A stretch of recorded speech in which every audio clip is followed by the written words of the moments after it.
A dangerous new front in Ukraine, alarming signs of an escalation in that conflict as Russian missiles hit a Ukrainian military base near the border with Poland, killing at least 35 people. The base is just 15 miles from NATO territory where American troops are located. A Russian airstrike also struck a residential building in the capital city of Kyiv. At least 2 people dead there, according to a Ukrainian official. We have full team coverage, including Nora O'Donnell in Poland. And we're going to begin with Charlie D'Agata in Kyiv. Charlie, good morning. We mentioned the bad news, but there are some signs of hope this morning. What are they?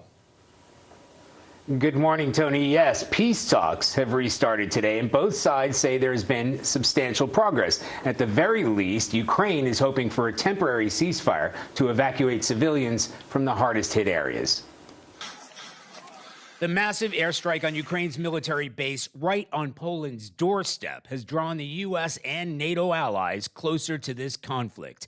A base used by American and NATO forces to train Ukrainian troops. The message from Moscow could not be clearer. The smile of Ukrainian President Volodymyr Zelensky, trying to boost the spirits of the wounded, disappeared in a stark warning overnight.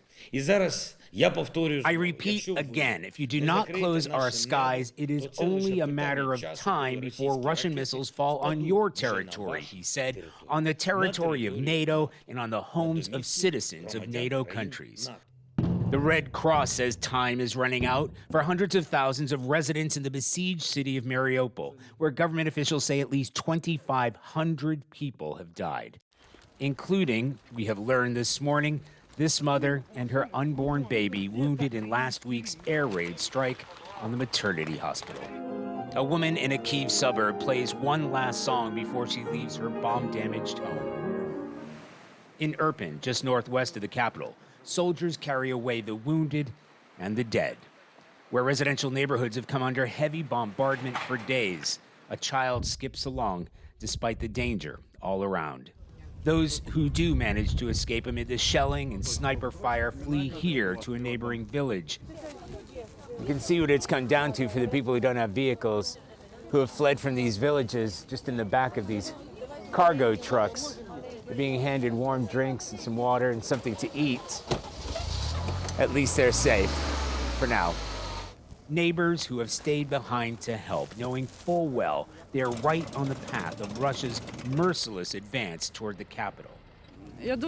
I'm begging to be heard, Aliana told us. Close our skies so our kids can sleep calmly, so the whole country can live. Aliona is an English teacher with 2 small children. They must be so scared. What do you tell them? Yeah, actually, we try to explain them that we have the greatest army, you know, and they will protect us and will defend us, and they believe us. Well, are you going to stay here no matter what? Yeah. Yes? Yes, and me and my family and my children.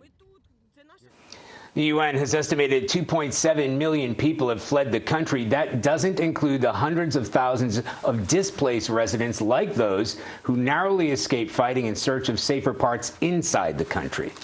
Vlad? Charlie D'Agata in Kyiv for us. Thank you, Charlie.